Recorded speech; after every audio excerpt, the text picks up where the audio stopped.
పెద్దపల్లి జిల్లాకు సంబంధించి ఈరోజు ప్రధాన వార్తలు చూసుకున్నట్లయితే ఏటీఎంలనే లక్ష్యంగా చేసుకుని దొంగతనాలకు పాల్పడుతున్నటువంటి ముఠాను పెద్దపల్లి పోలీసులు అరెస్ట్ చేయడం జరిగింది. దీనికి సంబంధించినటువంటి ఆ దొంగల అరెస్టును పెద్దపల్లి డీసీపీ కరుణాకర్ మీడియా సమావేశంగా వారి యొక్క అరెస్టును చూపించారు. ఈ సందర్భంగా పెద్దపల్లి డీసీపీ కరుణాకర్ మాట్లాడుతూ మధ్యప్రదేశ్ చెందినటువంటి ఇద్దరు అన్నదమ్ములు పలు ఆ ఏటీఎంలలో తరచు దొంగతనాలకు పాల్పడుతున్నటువంటి నేపథ్యంలో వారిని పట్టుకోవడం జరిగిందంటూ కూడా డీసీపీ వెల్లడించారు. ఈ నెల 15వ తేదీన వరంగల్ నుండి కాగజ్నగర్కు వెళ్తున్న నేపథ్యంలో పెద్దపల్లి రైల్వే స్టేషన్లో దిగినటువంటి ఇద్దరు దొంగలు అన్నతమ్ములు వారు పెద్దపల్లిలో లాడ్జ్లో ఒకరోజు బస చేయడం జరిగింది. 15వ తేదీన బస చేసి 16వ తేదీన తెల్లవారుజామున కూనారం రోడ్లో ఉన్నటువంటి ఎస్బీఐ ఏటీఎంలో దొంగతనానికి పాల్పడ్డారు. సీసీ ఫుటేజ్ ఆధారంగా దొంగలను కేవలం 12 గంటల్లోనే పట్టుకోవడం జరిగిందంటూ కూడా డీసీపీ కరుణాకర్ వెల్లడించారు. అలాగే మరొక ప్రధాన వార్త చూసుకున్నట్లయితే పెద్దపల్లి జిల్లా రామగుండం ప్రభుత్వ ఆసుపత్రిలో విద్యుత్ సరఫరా నిలిచిపోయింది. అయితే దీంతో అత్యవసర విభాగంలో ఉన్నటువంటి రోగులతో పాటు ఇతర రోగులంతా కూడా ఇబ్బందులు పడ్డారు. అయితే విద్యుత్ శాఖ ముందస్తు సమాచారంతో 4 గంటల పాటు విద్యుత్ కోత ఉంటుందని సమాచారం ఇచ్చినప్పటికీ కూడా ఆసుపత్రి యాజమాన్యం నిర్లక్ష్యంగా వివరించడం కారణంగానే ఈ రోగులు ఇబ్బంది పడ్డారంటూ కూడా స్థానికులు ఆగ్రహం వ్యక్తం చేశారు. అంతేకాకుండా జనరేటర్ కూడా పనిచేయకపోవడంతో ముఖ్యంగా చిన్నపిల్లలు ఉన్నటువంటి వార్డు నవజాత శిశువు వార్డు కూడా పెద్ద ఎత్తున కూడా ఇబ్బందులు తలెత్తాయి. రోగులు అలాగే నవజాత శిశువులకు సంబంధించినటువంటి బంధువులంతా కూడా తీవ్రంగా వైద్య సిబ్బంది పైన ఆసుపత్రి యాజమాన్యం పైన ఆవేదన వ్యక్తం చేయడం జరిగి జనరేటర్లో డీజిల్ పోసే పరిస్థితిలో లేని విధంగా ఉన్న ఈ యొక్క ఆసుపత్రి యాజమాన్యం పైన జిల్లా కలెక్టర్ కానీ స్థానిక ఎమ్మెల్యే కానీ దృష్టి సారించి చర్యలు తీసుకోవాలంటూ మరొకసారి ఇలాంటి సంఘటనలు జరగకుండా రోగులు ఇబ్బంది పడకుండా చూసుకోవాలంటూ కూడా స్థానికులు కోరుతున్నారు.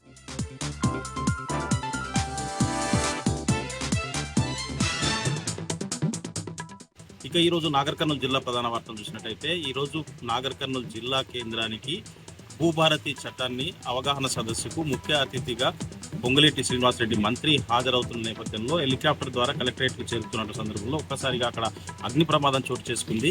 అయితే హెలికాప్టర్కు సిగ్నల్ అందించడంలో బాగా స్మోక్ ఫైర్ చేస్తారు. దీనికి సంబంధించి ఆ స్మోక్ ఫైర్ సంబంధించినటువంటి నిప్పు రవ్వలు ఏదైతే కలెక్టరేట్లో చెట్ల మధ్యలో పడిందో అక్కడ ఉన్నటువంటి గడ్డి అవన్నీ ఒక్కసారిగా నిప్పు అంటుకోవడంతో ఒక్కసారిగా మంటలు చెలరేగాయి. దీనికి సంబంధించి వెంటనే అప్రమత్తమైనటువంటి పోలీసులు పక్కనే చెట్ల మొక్కలకు పట్టేటువంటి బోరు నీటి సహాయంతో ఆ మంటలను ఆర్పే ప్రయత్నం చేశారు. అయితే ఇక్కడ కొసమేర్పు ఏంటంటే అక్కడ ఎక్కడైతే హెలిప్యాడ్ ఉంటుందో తప్పనిసరిగా అక్కడ హెల్త్ డిపార్ట్మెంట్ కావచ్చు, ఫైర్ డిపార్ట్మెంట్ అప్రమత్తంగా ఉండాల్సినటువంటి అవసరం ఉంది. కానీ మంత్రి వస్తున్నప్పటికీ హెలికాప్టర్ వద్ద హెలిప్యాడ్ వద్ద ఎలాంటి ఫైర్ ఇంజన్ కానీ హెల్త్ సిబ్బంది కానీ లేకపోవడంతో ప్రతి ఒక్కరు కూడా ఇక్కడ చర్చగా మారింది. మరి త్రుట్లో మాత్రం హెలికాప్టర్కి సంబంధించినటువంటి పెద్ద ప్రమాదమే తప్పిందని చెప్పి ఇక్కడ చర్చించుకున్నటువంటి పరిస్థితి కనిపించింది.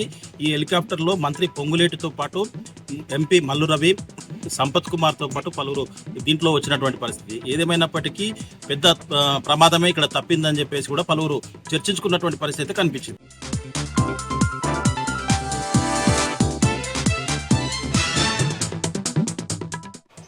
జగిత్యాల జిల్లా నుంచి వాళ్ళ ప్రధాన వార్తలు ఒకసారి పరిశీలిస్తే కోరుట్ల నియోజకవర్గంలోని మెట్పల్లి, ఇబ్రహీంపట్నం, మల్లాపూర్ మండలాల్లో అలాగే భీమారం మండలంలో నిన్న సాయంత్రం కురిసినటువంటి అకాల వర్షాలతో పాటు భారీ ఈదురుగాళ్లకు మామిడి పంటలతో పాటు అలాగే ఇటు వరి కూడా అలాగే సజ్జ, మొక్కజొన్న, నువ్వులు పంట నష్టమైతే వాటిల్లింది. ఈ క్రమంలో ఇవాళ కోరుట్ల ఎమ్మెల్యే డాక్టర్ కల్వకుంట్ల సంజయ్ ఆయా ప్రాంతాల్లో పర్యటించి రైతులు నష్టపోయిన పంటలను అయితే పరిశీలించారు. ప్రభుత్వం తరపున పూర్తి స్థాయిలో పరిహారం అందేలా కృషి చేస్తారని సందర్భంగా రైతులకు ఒక భరోసా ఇచ్చారు. అలాగే ఇబ్రహీంపట్నం మండల కేంద్రంలో దాదాపు 20 పైగా పూరి గుడిసెలు ఈ తీవ్రమైనటువంటి గాలివానతో పాటు ఈ తీవ్రమైన వీసినటువంటి గాలికి కొట్టుకుపోగా వారికి ఒక్కొక్కరికి తన వంతుగా 3,000 రూపాయల తక్షణ ఆర్థిక సాయాన్ని కూడా కోరుట్ల ఎమ్మెల్యే అందజేశారు.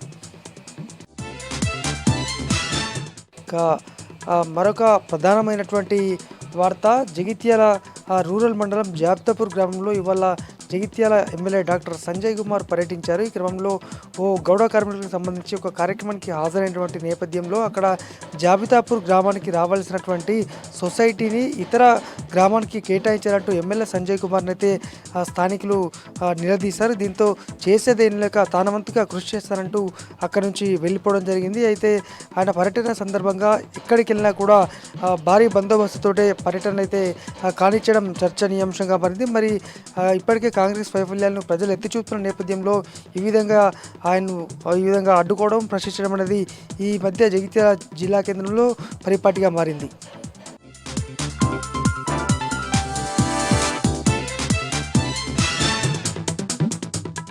ఉమ్మడి మెదక్ జిల్లాలో ఈరోజు ప్రధాన వార్తలు ఈ విధంగా ఉన్నాయి. సిద్దిపేట జిల్లా వార్తలు వచ్చేసరికి సిద్దిపేట నియోజకవర్గంలో ఈరోజు మాజీ మంత్రి స్థానిక శాసనసభ్యులు హరీష్ రావు పర్యటించారు. సిద్దిపేటలో జరిగినటువంటి పలు సమావేశాల్లో పాల్గొన్నారు. ముఖ్యంగా సిద్దిపేటలో ఈరోజు పలువురు సుమారు 1500 మంది విద్యార్థులతో ఆయన అవగాహన సదస్సు నిర్వహించారు. ముఖ్యంగా రానున్న వేసవి కాలంలో విద్యార్థులు ఎట్లా మెలగాలి, ఎట్లా ఉండాలనే విషయాల మీద ఆయన అవగాహన కల్పిస్తూ ఒక భారీ సమావేశాన్ని నిర్వహించారు. ఈ సమావేశంలో ఆయన మాట్లాడుతూ ముఖ్యంగా రానున్న వేసవి కాలంలో విద్యార్థులు ప్రమాదాలకు లోనుకోకుండా చెరువుల్లోకి వాగుల్లోకి వెళ్ళి వాళ్ళు చనిపోకుండా జాగ్రత్త తీసుకోవాలని, అట్లాగే వాహనాల మీద వెళ్ళి యాక్సిడెంట్లకు గురై మృత్యువాత పడకుండా జాగ్రత్తలు తీసుకోవాలని, తల్లిదండ్రులు కూడా ఇట్లాంటి జాగ్రత్తలు తీసుకోవాలని చెప్పారు. ముఖ్యంగా మంచి అలవాట్లు చేసుకోవాలని, పుస్తకాలు చదవాలని, కొత్త విషయాలు తెలుసుకోవడానికి సమయాన్ని వెచ్చించాలని చెప్పి ఈ సందర్భంగా ఆయన విద్యార్థులకు దిశానిర్దేశం చేశారు. ఇక విపంచి కిమ్స్ ఆసుపత్రి నిర్వహించినటువంటి క్యాన్సర్ చికిత్సకు సంబంధించిన ఉచిత చికిత్సకు సంబంధించిన పరీక్షా శిబిరంలో ఆయన పాల్గొన్నారు. ఈ సమావేశంలో ఆయన పాల్గొని క్యాన్సర్ వ్యాధిని పడకుండా ప్రతి ఒక్కరు కూడా ముందస్తుగానే చికిత్సలు చేయించుకోవడానికి అవసరమైన పరీక్షలు చేయించుకోవాలని చెప్పి ఆయన ఈ సందర్భంగా చెప్పారు. అనంతరం టీటీసీ భవన్లో జరిగినటువంటి కార్మిక సంఘ సమావేశంలో పాల్గొన్నారు. కార్మికుల హక్కుల కోసం పోరాడాల్సిన అవసరం ఉందని, ఈ ప్రభుత్వం కార్మికుల హక్కుని పూర్తిగా కాలరాశి వేస్తున్నదని చెప్పి ఈ సందర్భంగా హరీష్ రావు చెప్పడం జరిగింది. అనంతరం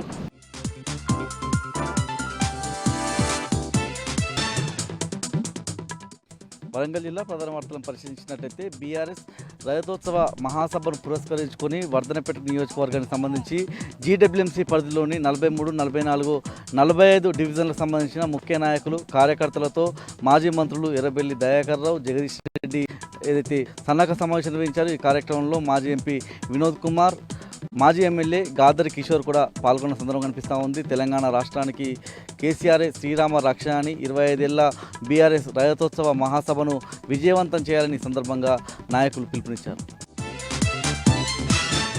హన్మకొండ జిల్లా నుంచి మరో వార్త చూసినట్లయితే వరంగల్ పశ్చిమ నియోజకవర్గానికి సంబంధించినటువంటి పలు డివిజన్లలో బీఆర్ఎస్ రజతోత్సవ సభను పురస్కరించుకొని సన్నాహక సమావేశం నిర్వహించారు. 62వ డివిజన్లో నిర్వహించినటువంటి సన్నాహక సమావేశానికి ఏదైతే ప్రభుత్వ మాజీ చీఫ్ విప్ హన్మకొండ జిల్లా బీఆర్ఎస్ అధ్యక్షుడు దాస్య వినయ్ భాస్కర్తో కలిసి మాజీ ఎంపీ వినోద్ కుమార్ పాల్గొన్నారు.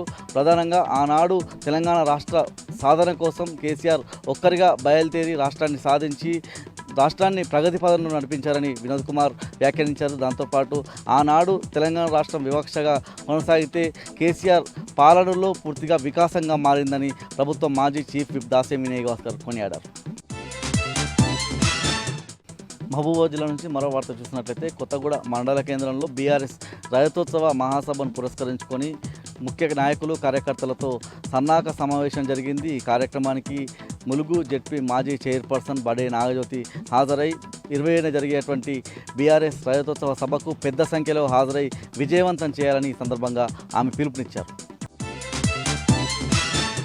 జయశంకర్ భూపాలపల్లి జిల్లా ప్రధాన వార్తలను పరిశీలించినట్లయితే రేగొండ మండల కేంద్రంలోని చెక్పోస్ట్ దగ్గర ఉన్నటువంటి ఓ కల్వర్ట్ మీద బీఆర్ఎస్ రజతోత్సవ సభకు సంబంధించినటువంటి వాల్ రైటింగ్ రాయడం జరిగింది. ఈ వాల్ రైటింగ్ను తొలగిస్తూ అక్కడి స్థానిక ఎమ్మెల్యేకి సంబంధించిన వాల్ రైటింగ్ను రాస్తుండడం చూసినటువంటి భూపాలపల్లి మాజీ ఎమ్మెల్యే గండ్ర వెంకటరమణారెడ్డి ఆగ్రహం వ్యక్తం చేసి ఆల్రెడీ రాసినటువంటి వాల్ రైటింగ్ మీద ఎందుకు రాస్తున్నారని ప్రశ్నించారు. వెంటనే తప్పును సరిదిద్దుకోకపోతే ఉపేక్షించమని అక్కడ ఉన్నటువంటి వాళ్ళను మాజీ ఎమ్మెల్యే గండ్ర వెంకటరమణారెడ్డి హెచ్చరించిన సందర్భంగా అనిపించింది.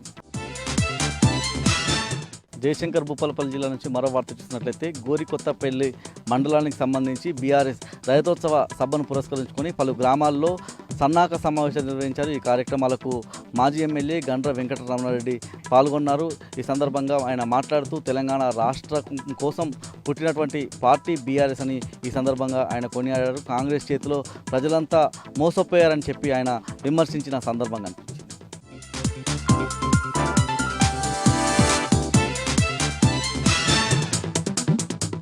సూర్యాపేట జిల్లా వార్తలు ఒకసారి చూద్దాం. సూర్యాపేట జిల్లా కేంద్రంలో చలో వరంగల్ సభకు సబ్బండ వర్గాలు కూడా సమరోత్సాహంతో కదులుతూ ఉన్నాయి. బీఆర్ఎస్ పార్టీ రజతోత్సవ సభను విజయవంతం చేసేందుకు సబ్బండ వర్గాలు కూడా ముందుకు కదులుతూ ఉన్నాయి. ఈరోజు ఆటో యూనియన్ కార్మికులు ఈరోజు జగదీష్ రెడ్డిని గెలిచి సభకు తరలి వస్తామంటూ తేల్చి చెప్పారు. సభ నిర్వహణ సంబంధించి ఆటో యూనియన్ తరఫున 10,116 రూపాయలు విరాళంగా కూడా అందజేయడం జరిగింది. కేసీఆర్ గారు ఉన్నప్పుడే బాగున్నాం, కేసీఆర్ ఉన్న రోజు కూడా చాలా సంతోషంగా ఉన్నాను కూడా వాళ్ళు ఈ సందర్భంగా గుర్తు చేసుకున్నారు. కాంగ్రెస్ పార్టీ వచ్చిన తర్వాత ఉచిత బస్సుతో ఆటో కార్మికులందరూ కూడా రోడ్డును పడ్డారంటూ కూడా వాళ్ళ సందర్భంగా వాపోయారు. ప్రజల ఆకాంక్షలకు అనుగుణంగా కేసీఆర్ గారిని అందరూ కోరుకుంటున్నారు కాబట్టి ఆకాంక్షను ప్రతిబింబించేలాగా సబ్బండ వర్గాలు కూడా వరంగల్ సభకు తరలి వచ్చేందుకు సమాయత్తం అవుతున్నారంటూ కూడా మాజీ మంత్రి సూర్యాపేట ఎమ్మెల్యే జగదీష్ రెడ్డి ఈ సందర్భంగా తేల్చెప్పారు. ఇక యాదాద్రి భువనగిరి జిల్లా వార్తలు ఒకసారి చూద్దాం. యాదాద్రి భువనగిరి జిల్లా ఆలేరు నియోజకవర్గం మోటకొండూరు మండల కేంద్రంలో బీఆర్ఎస్ పార్టీ ముఖ్య కార్యకర్తల సమావేశాన్ని నిర్వహించారు. సన్నాహక సమావేశాన్ని కూడా నిర్వహించడం జరిగింది. బీఆర్ఎస్ పార్టీ రజతోత్సవ సభను విజయవంతం చేసేలాగా క్యాడర్కి దిశానిర్దేశం చేశారు. ఈ సమావేశానికి ఆలేరు మాజీ ఎమ్మెల్యే గొంగిడి సుంత మహేందర్ రెడ్డి, ఆలేరు మాజీ ఎమ్మెల్యే బురద భిక్షమగౌడ్, ఇతర ముఖ్య నాయకులు కూడా పాల్గొనడం జరిగింది. జనగామ పక్కన ఉన్నటువంటి ఆలేరు నియోజకవర్గం పైన బాధ్యత ఎక్కువగా ఉంటుంది. ఆలేరు నియోజకవర్గం నుంచి పెద్ద ఎత్తున ప్రజలు కార్యకర్తలు సభకు తరలి వెళ్లాలని కూడా వాళ్ళ సందర్భంగా సూచించారు. ప్రతి ఒక్కరూ గ్రామాన్ని కూడా తరలి వెళ్లి వరంగల్ సభను విజయవంతం చేయాలని కూడా వాళ్ళ సందర్భంగా పిలుపునిచ్చారు.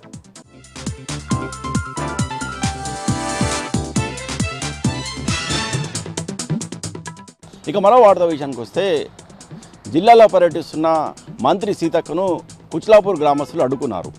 బోతు మండలం ధనూర్ వద్ద హైలెవెల్ వంతెన ప్రారంభోత్సవానికి వచ్చిన మంత్రి సీతక్కను కుచ్లాపూర్ గ్రామస్తులు అడ్డుకున్నారు. తమ గ్రామ సమస్యలు పరిష్కరించాలని, అలాగే తమ గ్రామాన్ని పైలట్ ప్రాజెక్టుగా ఎంపిక చేశారని, ఇప్పటి కూడా కాంగ్రెస్ ప్రభుత్వం ఏర్పడి 15 నెలలు గడుస్తున్నా తమ గ్రామంలో ఏ ఒక్క అభివృద్ధి పనులు కొనసాగడం లేదని, ఇప్పటికైనా తమ గ్రామ అభివృద్ధికి ప్రత్యేక నిధులు కేటాయించాలని, అలాగే రుణమాఫీతో పాటు రైతు భరోసా రాక తాము ఎన్నో ఇబ్బందులు ఎదుర్కొంటున్నామని, తమకు రుణమాఫీతో పాటు రైతు భరోసా పథకాలు వర్తించేలా చర్యలు చేపట్టాలని సందర్భంగా సీతక్కకు కుచ్లాపూర్ గ్రామస్తులు వినతి పత్రం అందజేశారు.